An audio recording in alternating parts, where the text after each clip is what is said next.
நாங்க வாக்க விற்க கூடாதுங்கிறோம். மதிப்புமிக்க கருவி ஜனநாயகத்தில் மக்களுக்கு இருக்கிற மதிப்புமிக்க வலிமையான உரிமை வாக்குங்கிறோம். அதை விற்க கூடாதுங்கிறோம். என் மக்களை வாக்க விற்கிற சந்தையா மாத்தினது யாரு?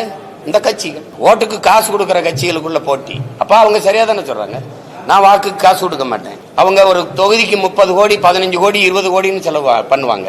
நான் அந்த வட்டி காசை கூட செலவு பண்ண எங்களுக்கு வசதி இல்லை. அப்ப வேற தானே நாங்க அந்த போட்டியில் இல்லை தானே. ஏதாவது சரிதான் அண்ணன் சொல்றது. போட்டியில் இல்லை. அவங்க எனக்கு போட்டி இல்லை. எனக்கு யாருங்க போட்டி இல்லை நினைக்கிறாங்கிறது என்ன கேள்வி? என்ன நினைக்கிறாங்க தான்.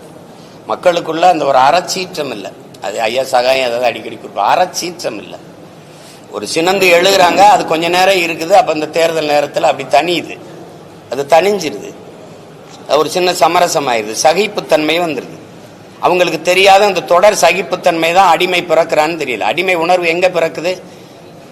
அநீதியை கண்டு அச்சம் கொள்ளாமல் துணிந்து எதிர்ப்பவன் எவனோ அவனே உண்மையான ஜிகாத்துங்கிறாங்க, புனிதமான போராளிங்கிறாங்க நபிகள். ஆனா இங்க அப்படி இல்லையே. அநீதியை கண்டு அச்சம் கொண்டு எதிர்த்து நிற்க துணிவில்லாமல் சமரசம்.